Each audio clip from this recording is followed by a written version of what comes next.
The celebration is still on, talking about this festive period, and as you know, today is the Boxing Day. It's a day specially dedicated to unbox gifts, but it's not just that.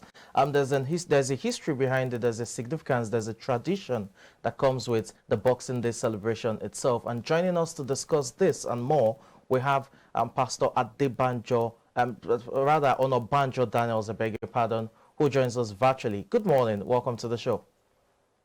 Good morning, sir. How are you doing today? And Merry Christmas to everybody. Yeah, compliments of the season. Well, a lot of us grew up thinking that, you know, Boxing Day was about the boxing sport.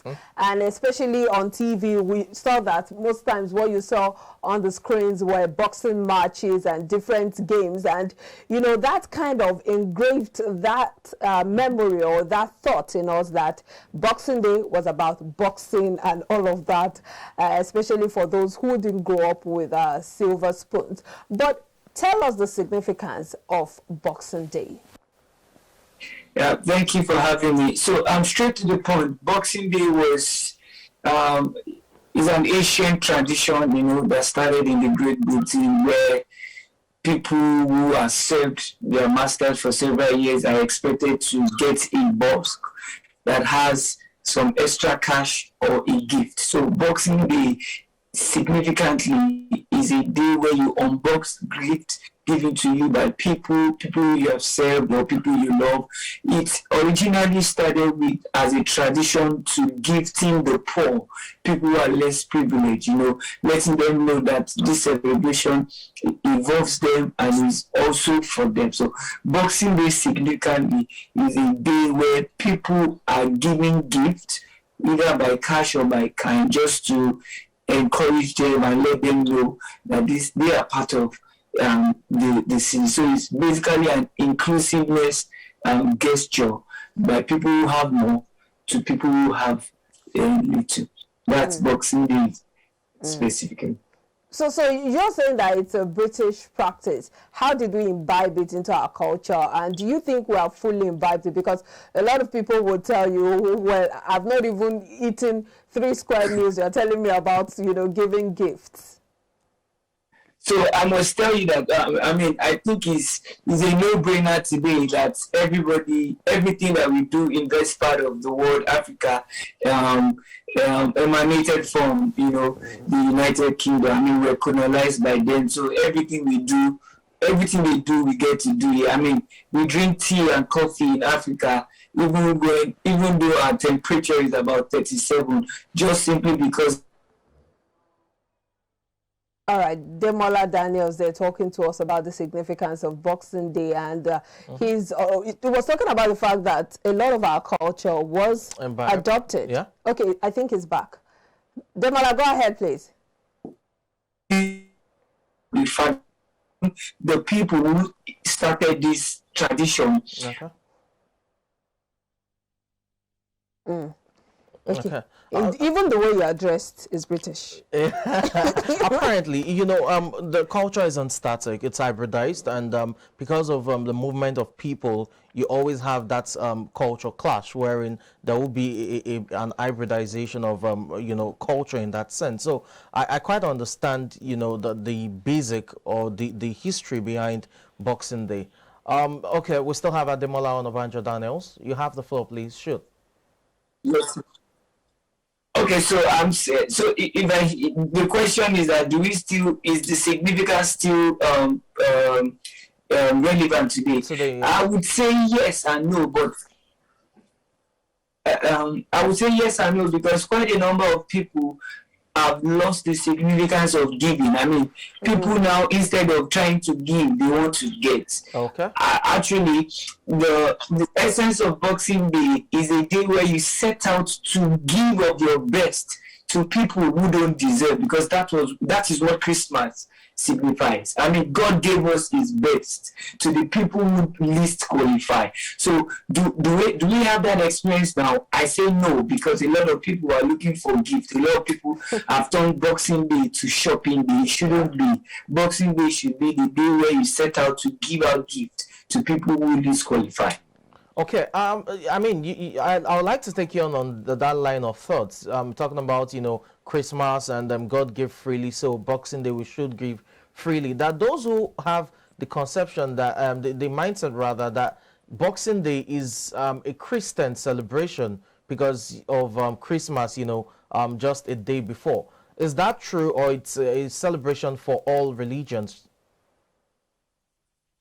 Okay, so first off, it is easy to attach Boxing Day to the Christian religion because it is the day after the celebration of the Lord Jesus Christ. And I mean, you can't dissociate that from it. But does it that mean that only Christians should imbibe the giving? No, giving is a command for every man. Man was made to give. I mean, at the end of your life, you would not be valued or remembered by your consumption, but by your contribution. So every religion, every human should imbibe in the spirit of giving, because man was made to give, even though man naturally likes to receive. So everybody should be a part of the Boxing Day. Okay. But let's also talk about the economy. We know that a lot of Nigerians are going through the harrowing experience of fuel scarcity, of the flood devastation that just happened, of inflation, all of the economic issues, and some people will tell you that they are struggling, especially this Christmas season isn't one very festive one for a lot of families. You'd even see a few families hardly having the Christmas tree let alone having boxes under the Christmas tree. So tell us, how can you celebrate this season despite the harsh economic realities? First is to know that giving is necessarily not an exciting adventure. You don't have to be excited when you are giving. It must be a conscious effort to adding value to people. So when you see your life as an embodiment of grace and value, you realize that even in your little, you can share. So people, regardless of the current economic status, should find a way to give, because in giving, what you are doing is that you are igniting the joy in the heart of the receiver. And when you give joy to people, you get that joy in return. And so it makes you forget what you are currently going through. Why? Because you can see the joy in people. And people must realize that as bad as their current circumstance is, when you look within you, there's something you can give. You can give your time, you can give your words of affirmation, and you can share from the gifts that you have. Remember the story of the little boy that gave his best. He had about 5 loaves and 2 fishes, and that became a multitude that everybody remembers today. So giving is not as a result of the quantity that you have, is as a result of the disposition of your heart. Give from the little you have, spread the joy, spread the light, spread and not the hate, and everybody will be happy and be blessed that you did. So giving shouldn't be based on your current circumstance. It should be on the disposition of your heart, that you have to add value to the next person. That's quite interesting. The fact that I like the way you put it. It's not about the quantity you have, but the quality of your heart. That's very, very instructive. But let's talk about how a lot of Nigerians can cope with these current realities, and also ensure that they put smiles on the faces of other people as we wrap up. Not just Christians now, generally Muslims, whoever you are, ensuring that you just imbibe that culture. How can you imbibe the culture? So first, you must know that giving is a commandment. It's part of our, like I said, the authority that you have to exist is because you are giving. Plants will die the moment they stop giving oxygen. Man will die the moment you stop giving out carbon dioxide. So giving is like a mandatory commandment that is a mandatory basis for your existence. So you must imbibe it. Stop thinking in naira when you think of giving.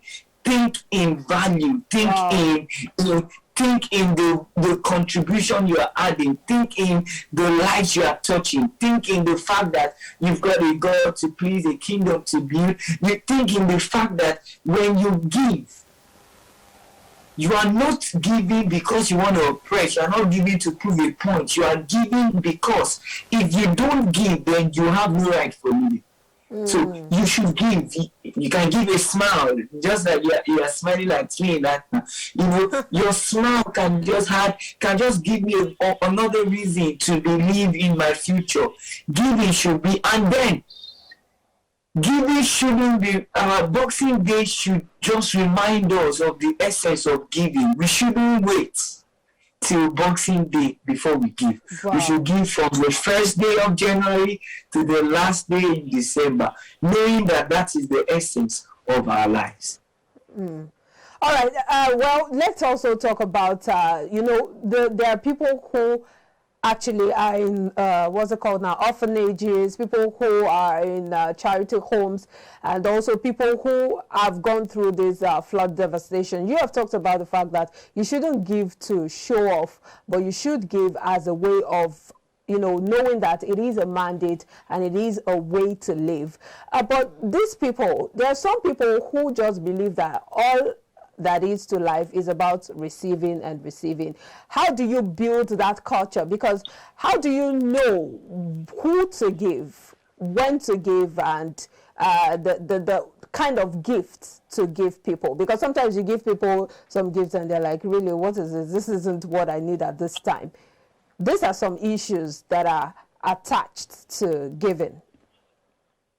Absolutely. Like I said earlier, I said, first off, humans must dissociate giving from the currency, whether you spend naira or pounds or dollars. Your giving is not attached to the monetary value of your economy. Giving should be based on the people you relate to. I mean, there are three different kinds of relationship you have. You have relationship with your mates, people on the same level with you. You have relationship with your mentors, people that you look up to, and you have your relationship with your mentees, people that look up to you. These three cadres of relationship need different things from you. Some need your honor, some need your regard, some need your obedience, some need your money, some needs your encouragement and your instructions. So you must identify the kind of relationship these people, this set of persons have with you to know what they need. So, for instance, I've got a mentor who is $1 million. I mean, he's got a lot of money. It doesn't stop me from giving. You can give upward, you can give downward, you can give horizontally. Your job is to identify what, because every man has a need. Every man, you know this, every human has a need. Your job as a person in their life is to identify their need. And how do you identify people's need? Just talk to them, have conversation, have open-ended questions. How are you feeling today? How can I be of help to you? Once you ask such questions, it opens up what they currently need at that time. And then, from the abundance of your heart and your willingness to add value, you will be sure that you have something to give. You don't always have to give naira. You can give words of information, words of encouragement. You can give, you can correct people. You can respect people. The point is, as humans, we should be aware of the need to add value to people. And when you are aware of that need, when you listen to what they are not saying, you will see what you can add there, whether they are your mentors, your mates, or your mentees. Wow, such a beautiful way to celebrate this Boxing Day. But I'm interested in identifying the need of those who are the top radar, especially, for instance, your boss. How do you identify the need of that kind of person, especially if you don't have a talking relationship with the person? Yeah. Okay, so I mean, this, I'm sure every